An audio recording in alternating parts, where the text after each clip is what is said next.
Have you ever looked into someone's eyes and felt like you were only seeing a mask? They smiled, they nodded, maybe they even said all the right words. But somewhere deep inside you knew it wasn't the truth. Maybe it was a friend who claimed they were fine when you could sense the weight of their despair. Maybe it was a colleague whose confidence felt too polished, too rehearsed, as if it were stitched together to hide something fragile. Maybe it was you, standing in a mirror, realizing that half of what you show the world isn't you at all, but a carefully constructed version meant to keep you safe. If you've ever felt this, you're not imagining it. You were sensing what Nietzsche saw with terrifying clarity, that people rarely reveal who they are, not even to themselves. We live behind masks, not because we are liars, but because we are afraid. Afraid of being seen, afraid of being rejected, afraid of confronting the raw, unfinished truth of who we really are. Nietzsche once wrote, "Every profound spirit needs a mask." He wasn't condemning humanity. He was warning us, never confuse the performance with the person. And here's the unsettling truth. Most people will never remove their mask. They don't even realize they're wearing one. They have lived so long inside of it that it has fused to their skin. Their laughter, their anger, even their compassion often isn't pure expression but performance. Not because they're malicious, but because life taught them that authenticity is dangerous. So they crafted a version of themselves that could survive. But if you learn how to see, truly see, you can pierce through the mask. You can recognize the cracks where truth leaks out. You can hear the story behind the story. You can know someone before they've said a word. And, more importantly, you can stop being fooled by others and by yourself. This is not about manipulation. It's not about learning party tricks or body language hacks. This is about discernment. Nietzsche believed that those who could see reality clearly, without comforting illusions, without self-deception, were the ones who could live fully, powerfully, authentically. Because once you understand people, you no longer take their actions at face value. You see the wound behind the words, the fear behind the arrogance, the child behind the critic. And when you see that, you don't just understand others. You finally begin to understand yourself. Think of it like this. Imagine walking into a crowded theater where every actor is already on stage. They've rehearsed their lines for years, maybe decades. They know their cues. They know when to laugh, when to frown, when to look strong, when to appear fragile. To the casual observer, it all looks convincing. But if you've studied the play long enough, you begin to notice the slips. The way one actor glances nervously off stage when their lines get too close to the truth. The way another overperforms, trying just a little too hard to convince the audience of their role. Suddenly, you're no longer fooled by the play. You see the actor beneath the costume. That is what Nietzsche meant when he urged us to look beyond the surface, to recognize that human beings are not what they claim to be, but what they cannot hide. And here is where your frustration makes sense, because I know you've been fooled before. I know you've trusted someone who later showed you a side of themselves that left you questioning your own judgment. I know you've wondered why you couldn't see it sooner, why you ignored the signs, why you gave them the benefit of the doubt when your intuition was already whispering warnings. And I know you've probably turned that anger inward, blaming yourself for being too naive, too trusting, too blind. But you weren't blind. You were conditioned. Conditioned to take words at face value, to assume kindness means sincerity, to mistake confidence for strength. Conditioned to believe that people show you who they are when in reality most people show you only who they want to be seen as. That is not your fault. That is human nature. And Nietzsche's truths are not here to shame you. They are here to wake you, to show you that once you begin to see clearly, you cannot be deceived so easily again. Let me ask you something. Why is it that the person who brags the loudest about how little they care often cares the most? Why does the person who constantly calls others arrogant secretly battle with feelings of inferiority? Why does the one who insists on being seen as strong sometimes cry in the quiet of their own room? Because the mask is always the opposite of the wound. That's the law of human psychology Nietzsche saw so clearly. People project, they exaggerate, they hide, and if you want to read them instantly, you have to learn not to listen to the performance but to the cracks, the tremor in the voice, the overcompensation in the story, the silence when a subject cuts too close. These are not mistakes, they are revelations.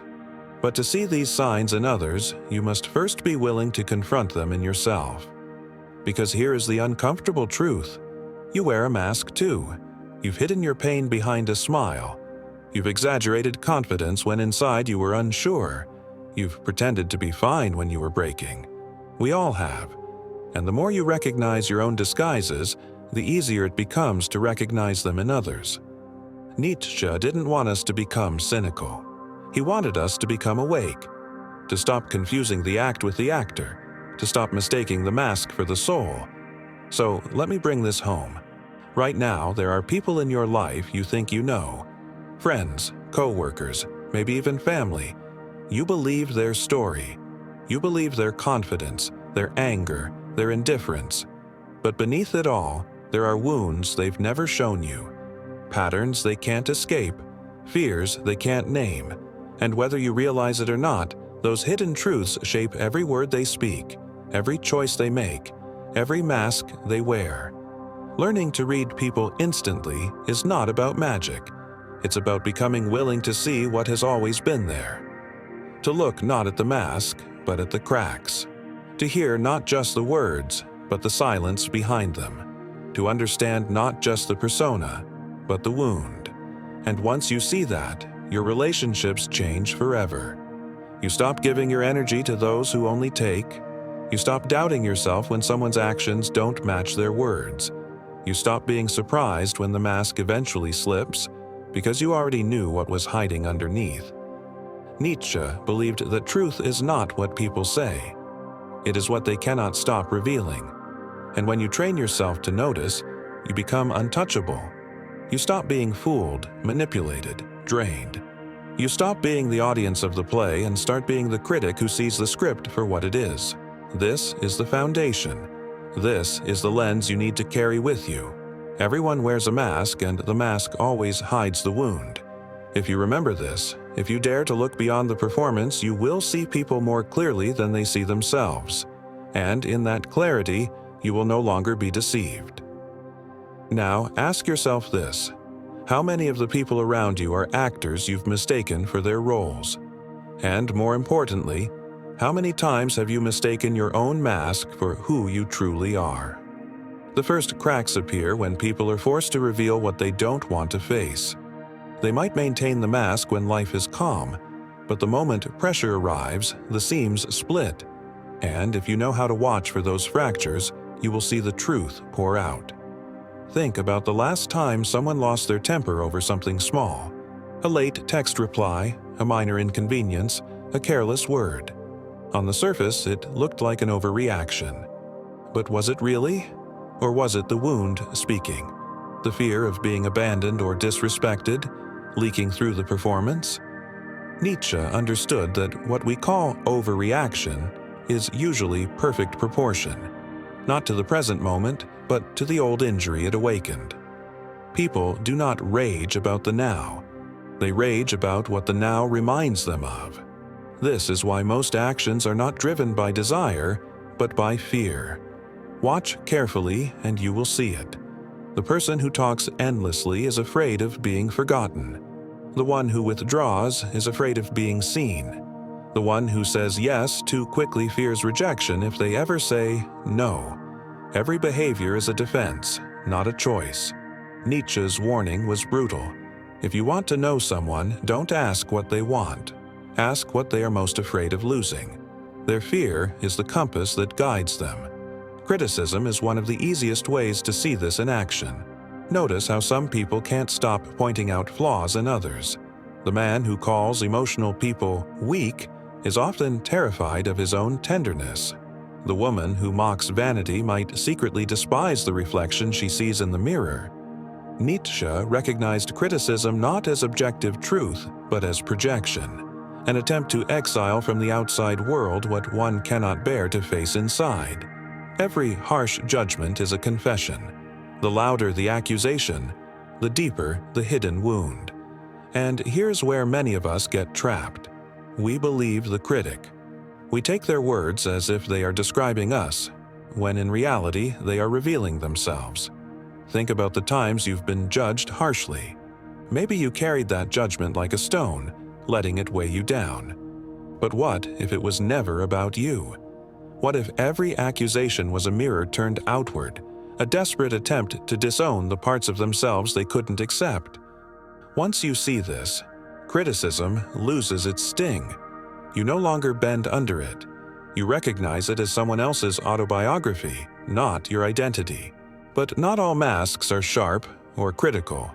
Some are polished, gleaming, convincing. You know the type, the person who seems utterly confident, always composed, never flustered. At first glance, it looks like strength, but Nietzsche would tell you to look again. Because sometimes confidence is just guilt in costume. Behind the perfect performance lies something unresolved, something that must be buried under an endless performance of certainty. That's why some of the most confident people unravel so quickly when their authority is challenged. They weren't standing on solid ground. They were standing on guilt, trying desperately not to be exposed. You've seen this, haven't you? A leader who lashes out when questioned. A friend who becomes defensive the moment you disagree. A partner who insists on being right even when the evidence is against them. What looks like arrogance is often terror. Terror that if the mask slips even slightly, the truth will come pouring out. Nietzsche knew that real confidence doesn't need to shout. Real strength doesn't need to dominate. What needs to dominate is usually covering weakness. Exaggeration is another tell. When someone insists, "I don't care what anyone thinks," you can be certain they care deeply. When they proclaim, "I'm always happy," you can bet the smile is hiding storms. Nietzsche believed that extremity is a confession. The louder the denial, the closer it is to the truth. Listen closely to exaggeration, and you'll hear the insecurity it's trying to drown. And then there's the hunger for control. You've met people who can't stop micromanaging, who plan every detail, who panic when anything falls outside their script. At first, you might think they're just organized or meticulous. But look deeper. Nietzsche saw control not as strength, but as a desperate shield against inner chaos. The more rigid someone is on the outside, the more fragile they feel on the inside. Control is not about order. It is about fear of collapse. Look around. How many people in your life demand certainty, predictability, obedience? Not because they are powerful, but because they are terrified of the storm within them? The stricter the outer shell, the more fragile the core. And if you want to read them clearly, you stop admiring the control and start asking, what inner chaos are they trying so hard to silence? In today's world, nowhere is this more visible than on social media. The endless performances, the curated lives, the insistence on constant happiness. Nietzsche didn't live in our time, but he anticipated it. He wrote about those who perform their virtue, who parade their morality, who loudly proclaim their purity. For him, this was not authenticity but vanity disguised as goodness. Real virtue does not need applause. Real happiness does not need an audience. The louder the performance, the emptier the core. Now, I want you to pause and think about yourself. Have you ever exaggerated your joy to cover your sadness? Have you ever controlled every detail of your life because you were terrified of the chaos inside? Have you ever criticized someone else for a trait you secretly recognized in yourself? You see, these truths are not just about reading others. They are about seeing your own mask with clarity, because the same rules apply to all of us. And the moment you see yourself clearly, you stop judging others harshly. You begin to see their suffering beneath the performance. You begin to connect. Nietzsche's vision was ruthless, but it wasn't cruel. He wanted us to stop being deceived, not so we could dominate others, but so we could stop being victims of illusions. When you understand that most people's actions come not from strength but from fear, not from desire but from wounds, you stop taking everything personally. You stop reacting with bitterness. You start responding with clarity. And clarity is what makes you powerful. Imagine walking into a room and seeing through the surface instantly. You notice who is overcompensating, who is afraid, who is projecting, who is secretly fragile. You don't announce it. You don't expose them. You simply know. And in that knowing, you stop being manipulated. You stop giving your energy away. You stop doubting yourself when the mask doesn't match the reality. This is why learning to read people is not a trick. It is liberation. Because once you see clearly, you stop being deceived and you stop deceiving yourself. But Nietzsche did not stop here. He went further into territory most people are afraid to enter. He asked, where do these masks come from? Why do we build them? Why do we repeat the same patterns over and over again, even when they destroy us? The answer, he believed, lies not in the present, but in the past. We are not acting as free individuals. We are reenacting old scripts written in the theater of our childhood. Think about it. The child who was never heard becomes the adult who never listens. The one punished for being emotional becomes cold, logical, detached. The child who had to earn love becomes the adult who performs endlessly, desperate for approval. We think we are making choices, but more often, we are repeating patterns, unconscious loops from a time when we had no control. Nietzsche's insight is devastating.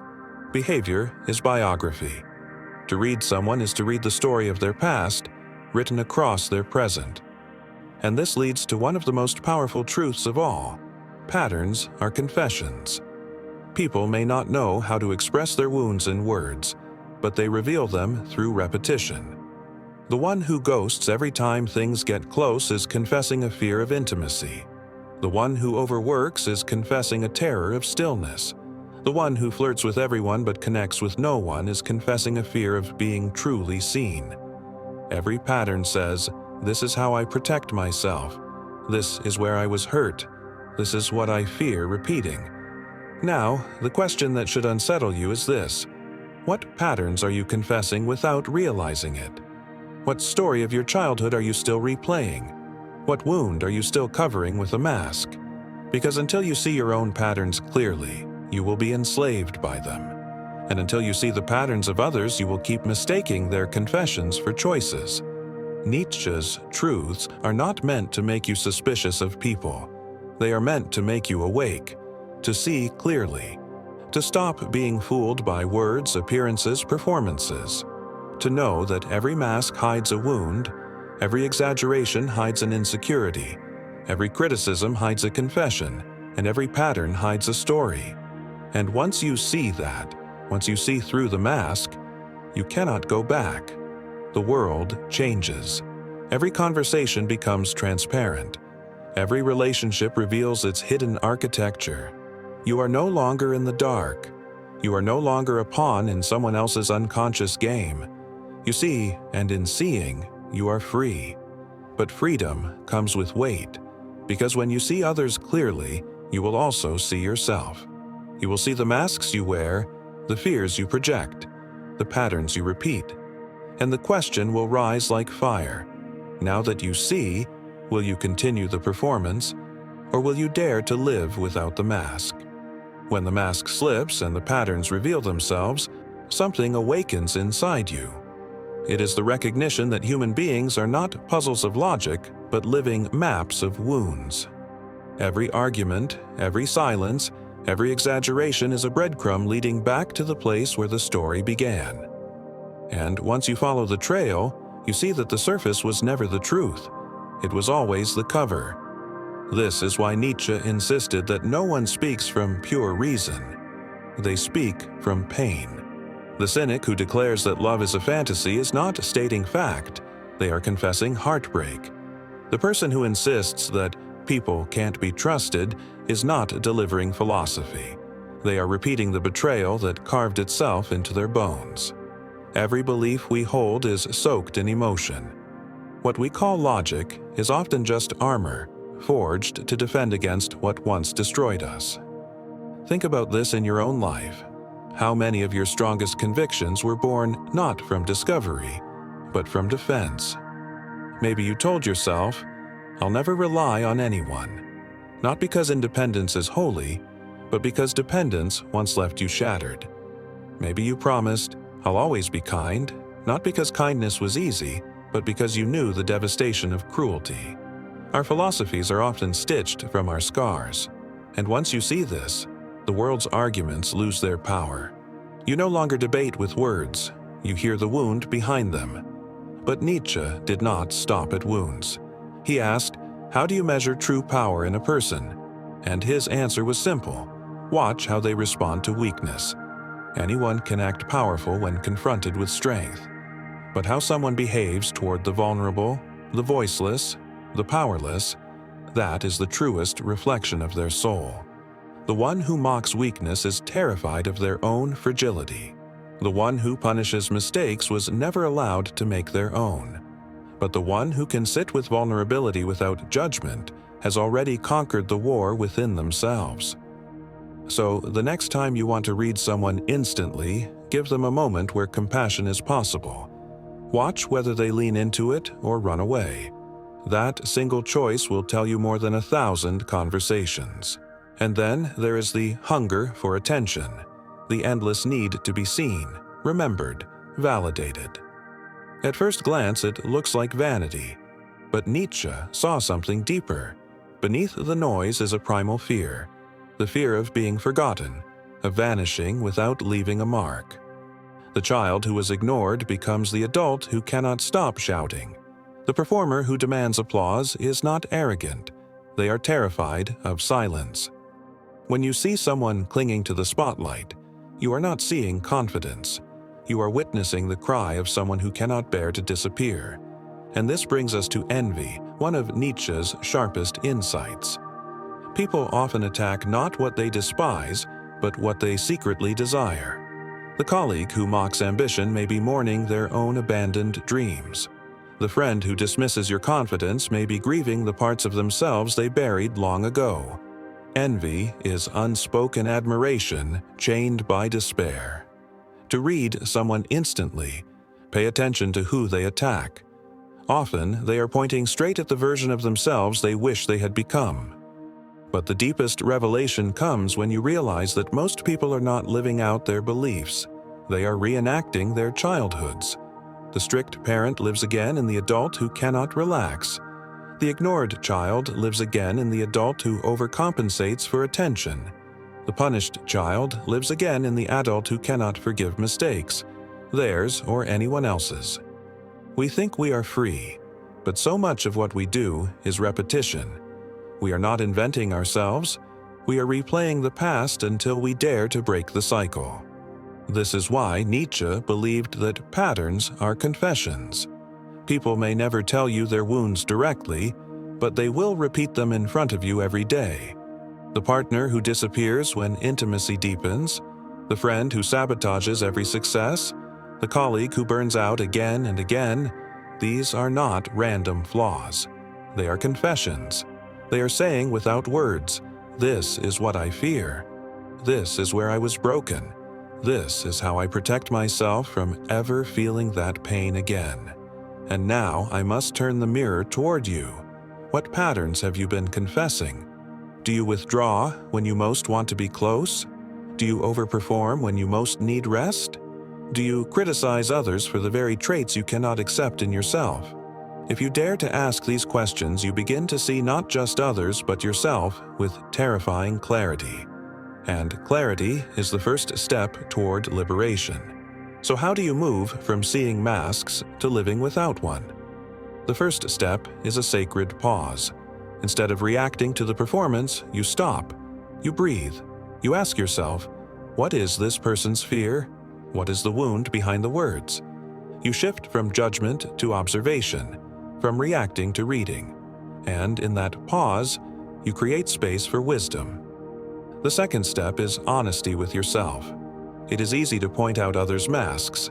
It is harder to admit your own, but every time you catch yourself exaggerating, projecting, controlling, performing, you have a choice. You can continue the play, or you can acknowledge the fear beneath it. And when you choose honesty, the mask begins to crack. Slowly, the role loosens its grip. The third step is compassion without naivety. Nietzsche never asked us to be cold. He asked us to be awake. When you see someone's mask, you can choose compassion for the wound beneath it, without being deceived by the performance. You stop taking their projections personally, but you also stop feeding them. You can love without being fooled. You can care without being consumed. And finally, the deepest step is transformation. It is when you realize that every mask, yours and theirs, is not the enemy, but the teacher. It shows you where the wound is. It reveals what has not yet healed. And if you have the courage to face that wound, to stop performing and start integrating, you move toward what Nietzsche and Jung both called wholeness. Individuation, the state where you no longer need to hide, because you have accepted the parts of yourself you once denied. This is the climax of the journey. To read others is to awaken. To read yourself is to transform. And transformation is not about becoming someone new. It is about becoming fully who you are, without disguise, without performance, without apology. So here's the truth. The world is full of masks. But once you see them, you are no longer trapped in the play. You are no longer the audience fooled by the performance. You are the one who knows. And knowledge is power, but it is not power to control others. It is power to liberate yourself. Because once you stop being deceived, you stop being manipulated. Once you stop projecting, you stop being enslaved by your own wounds. Once you stop hiding, you begin to live. And now, I want to leave you with a challenge. Look at your life. Look at the people around you. Look at yourself. What masks do you see? What wounds are they hiding? What patterns are being confessed in silence? Write it, speak it, share it. Because the moment you name it, the illusion loses its power. If this message has struck something deep inside you, if you felt the mirror turn toward you and recognized yourself, then I want you to declare it. In the comments, write the words, "I choose to see." Let that be the beginning of your transformation, because the moment you commit to seeing, you are no longer blind. And if you know someone who needs to wake up, someone who is still fooled by the masks around them, share this with them. Not as judgment, but as an act of clarity, because clarity is contagious. Once one person dares to see, others begin to open their eyes. And this is not just a video. This is a movement toward truth. And if you are ready to live without illusion, to stop being fooled by masks, to stop being enslaved by wounds, then join us. Subscribe, stay with this journey, and commit to the work of seeing clearly. Because Nietzsche was right. People are not hard to read. They are terrified to be seen. And once you see them, once you see yourself, you step into a kind of power that no one can take away. Not the power to dominate, not the power to control, but the power to live awake. And that is the rarest power of all.